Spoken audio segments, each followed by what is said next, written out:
sometimes it's better to be lucky than good. You know, I give East Tennesse State a lot of credit. I thought their guys were well prepared. I thought they battled. Thought they played really hard. Played with a lot of confidence. I'm kicking myself. I gave our guys off a lot of days for exams that normally wouldn't, but just felt like that was the right thing to do for our team. And you know, it's why they're here. But it doesn't make your job any easier at 2 o'clock on a Saturday. So we're very fortunate to win the game. Hopefully, it's a lesson that we can learn. But they're good. You know, they're better than their record. I think they've got some really quick players. They played with a lot of confidence, maybe until the last 6 or 7 minutes.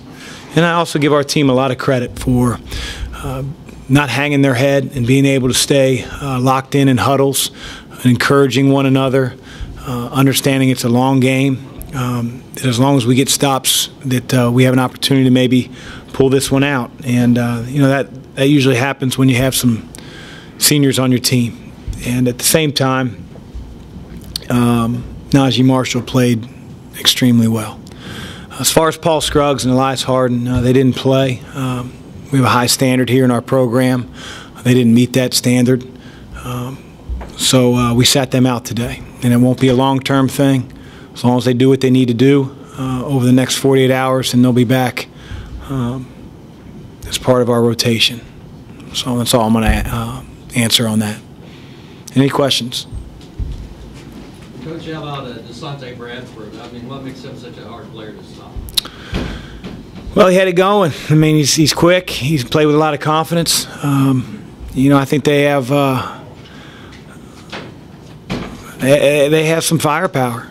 And, you know, the thing about East Tennesse State, and not just Bradford, but just their whole team in general, is they weren't shooting very well coming into the game. You know, they were, I think, around 30% from the three-point line. They were a team that didn't shoot a whole lot of them.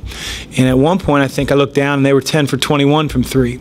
And I do think a couple of those were you know, our fault for leaving guys open. But, you know, when a guy like Peter Jerkin, it's his first three of the season from the top of the key.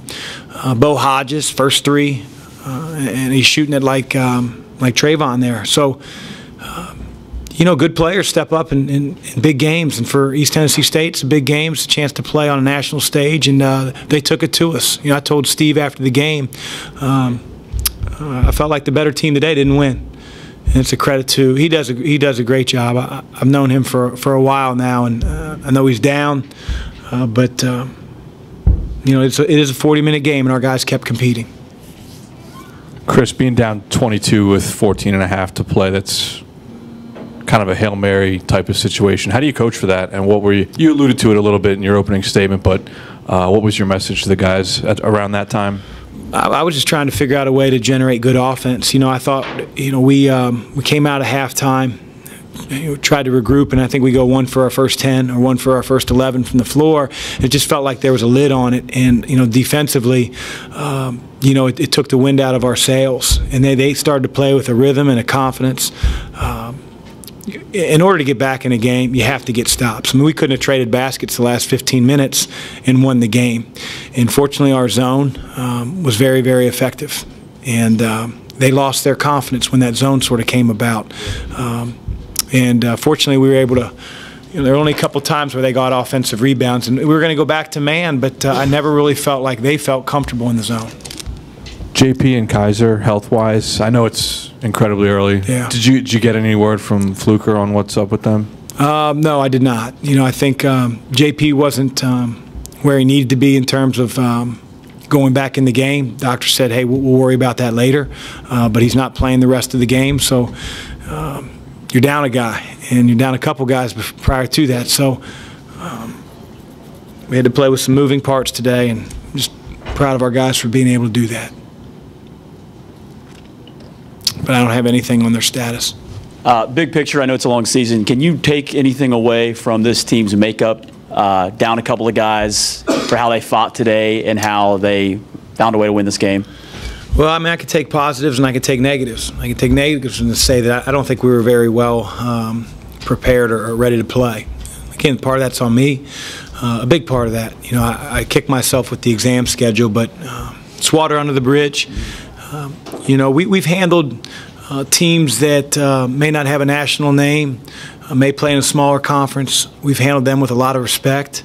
We've gotten off to great starts. We've kept our foot on the gas pedal, but we didn't do that today. I do think East Tennesse State is a better team than some of the other teams that we've faced here, and they played like it.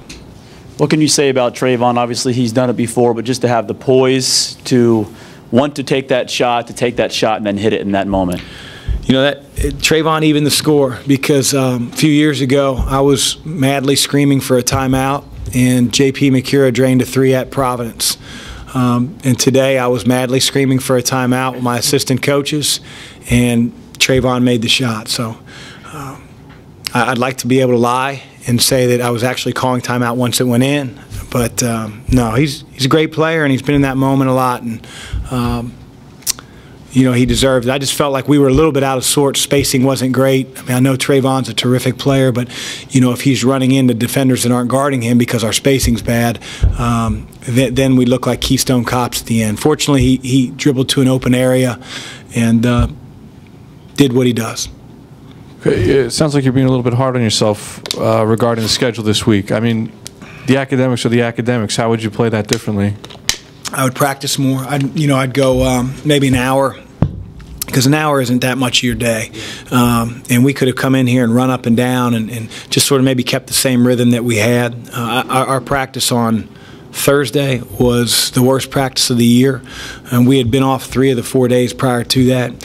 Fridays started off just as bad, and it got better as the practice went on, but you know, and then we're down a few guys. So you know, I wish I had the week all over to do again, but you know, we won the game, so we're going to hopefully learn from it.